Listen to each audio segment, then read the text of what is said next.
Sir बहुत clear है sir. हाँ, धन्यवाद सर।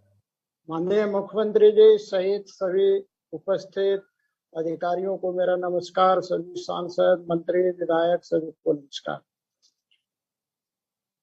माननीय मुख्यमंत्री जी, सबसे पहले तो मैं एक शिकायत छोटा सा करूंगा, उसके बाद सिर्फ सुझाव दूंगा। एज पर zoom the host removed me from the meeting. It is technically or purposely, God knows, जांच का विषय है। क्योंकि मैं कई बार प्रयास करने के बाद शुरुआत में आ रहा था, लेकिन बाद में वो आ रहा है कि आपको होस्ट ने आपको रिमूव कर दिया है। मैं मोबाइल से बात कर रहा हूं। चलिए आगे बढ़ते हैं। सर जी, वर्तमान हालात पर काबू पाने के लिए आप लोगों का मार्गदर्शन हम ले रहे हैं। कमी खामियां सही गलत चीजें आप लोगों के समक्ष है। आप काफी अनुभवी हैं और हम चाहेंगे कि आपके एक हौसला अफजाई के लिए एक दो शब्द बोलें तो मुझे बहुत अच्छा लगेगा, क्योंकि आपकी बातें हमारे लिए काफी हमको प्रेरित करती है। तो थोड़ा कुछ दो शब्द हमें हौसला अफजाई के लिए, जो आपके चुटकुले होते हैं, अगर हम लोग सुन पाते हैं तो बहुत अच्छा लगता। नहीं, माननीय मुख्यमंत्री जी, निश्चित रूप से सरकार द्वारा किए गए सारे अच्छे कार्यों की मैं प्रशंसा करता हूं। मैंने पहले ही कहा कि कमियां थी, हैं और रहेंगी भी, लेकिन सबको मिलकर उसे सुधार करना है। माननीय मुख्यमंत्री जी, अभी इस कोरोना काल में हम सब आपके साथ हैं, आपके पीछे हैं। आपको जहां भी हमारी आवश्यकता पड़े, आप निसंकोच 24 घंटे हम सबों का सहयोग ले सकते हैं। ये आपको पूरी खुली छूट दे रहे हैं। आपने बैठक किया, सुझाव लिया, इसके लिए बहुत बहुत धन्यवाद। लेकिन मैंने जैसा कहा कि हमसे और आप क्या अपेक्षा करते हैं, इसका भी आप मार्गदर्शन करने का कष्ट करें, ताकि हम आपको, सरकार को खुलकर सहयोग कर सकें। बहुत बहुत धन्यवाद सर। आप सुरक्षित रहें। आपको धन्यवाद कि आपने सांसद विधायक के साथ ये वर्चुअल मीटिंग आपने किया है, सुझाव ले रहे हैं। मैं सिर्फ सुझाव दूंगा। पहला तो ये है कि क्योंकि मैं रांची राजधानी का विधायक हूं और रांची राजधानी होने के कारण पूरे राज्य का लोड भी यहाँ पर आता है, इसलिए मेरा आग्रह होगा पहला कि कोविड टेस्ट सेंटर को ज्यादा से ज्यादा बढ़ाया जाए। 4-4, 5-5 दिन में भी रिपोर्ट नहीं आ रहा है, इसलिए रिपोर्ट जल्द आए, ये व्यवस्था सुनिश्चित कराई जाए।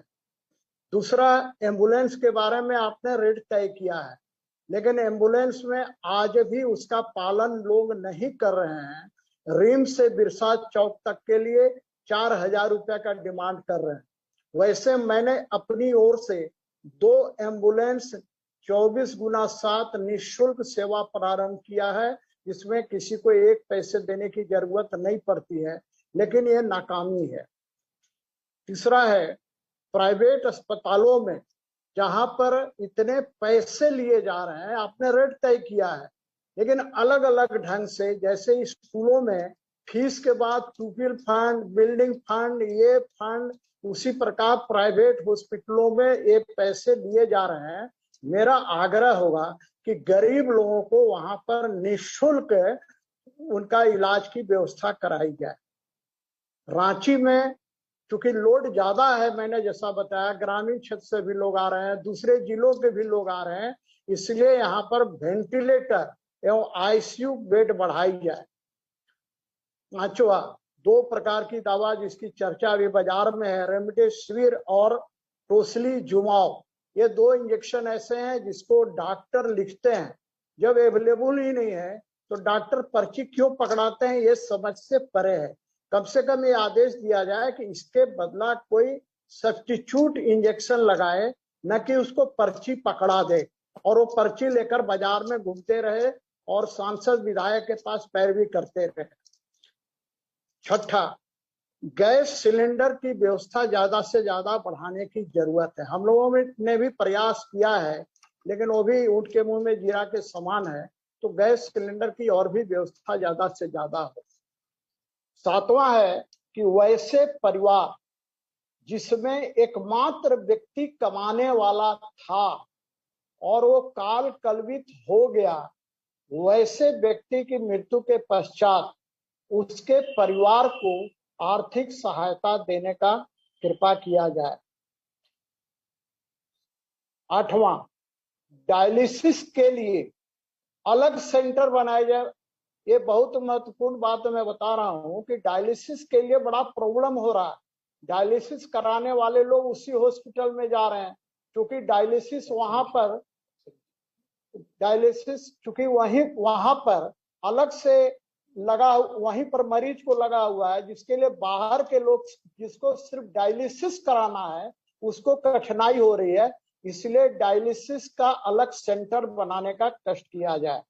उसी प्रकार टीका जो दिया जा रहा है 14 तारीख से, इसमें मेरा एक सुझाव यह होगा कि ये हॉस्पिटल में न दिला करके जो शहर के अंदर जो मैरिज सेंटर वगैरह हैं वहां पर दिलाया जाए, क्योंकि बहुत से लोग हॉस्पिटल में जाना नहीं चाहते हैं। तो इसकी व्यवस्था की जाए। और तीसरी लहर जो है, इसकी आशंका है, भगवान करे कि ना आए, लेकिन तीसरी आशंका को देखते हुए इसकी व्यवस्था पहले से पर्याप्त मात्रा में की जाए। अंत में मैं ये कहूंगा कि राज्य के पत्रकार को भी कोरोना वॉरियर्स की मानते हुए उनको भी निःशुल्क इंश्योरेंस कराया जाए और उनको मुआवजा देने की व्यवस्था की जाए। अंत में मैं माननीय मुख्यमंत्री जी, मैं यही आग्रह करना चाहूंगा कि सारी चीजें हो रही है, इसके बाद भी कमियां हैं, रहेंगे भी, मैं इससे इनकार नहीं करता, आप भी इनकार नहीं करिएगा। लेकिन इसी व्यवस्था को सुदृढ़ कैसे किया जाए, इस दिशा में हम सबको मिलकर पहल करनी है। साथ ही विधायक और सांसद से भी आपकी क्या अपेक्षाएं हैं, ये भी अंत में आप प्रकट करने का कष्ट करें, ताकि हम लोग जो कर सक रहे हैं तो कर ही रहे हैं, लेकिन आपकी अपेक्षाओं के अनुरूप कोरोना से लड़ाई में हमारी क्या भूमिका हो सकती है, इसके लिए आप सबों का भी सुझाव जरूर हम लोग चाहेंगे, मार्गदर्शन चाहें। धन्यवाद। सर, सीपी सिंह सर, जी वर्तमान हालात पर काबू पाने के लिए आप लोगों का मार्गदर्शन हम ले रहे हैं। कमी खामियां सही गलत चीजें आप लोगों के समक्ष है।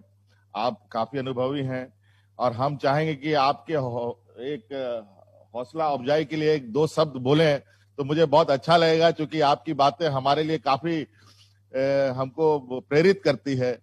तो थोड़ा कुछ दो शब्द हमें हौसला अफजाई के लिए, जो आपके चुटकुले होते हैं, अगर हम लोग सुन पाते हैं तो बहुत अच्छा लगता। नहीं, माननीय मुख्यमंत्री जी, निश्चित रूप से सरकार द्वारा किए गए सारे अच्छे कार्यों की मैं प्रशंसा करता हूं। मैंने पहले ही कहा कि कमियां थी, हैं और रहेंगी भी, लेकिन सबको मिलकर उसे सुधार करना है।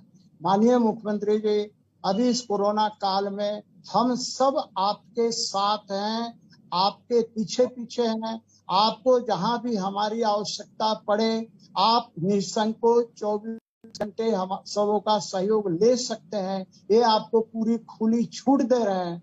आपने बैठक किया, सुझाव लिया, इसके लिए बहुत बहुत धन्यवाद।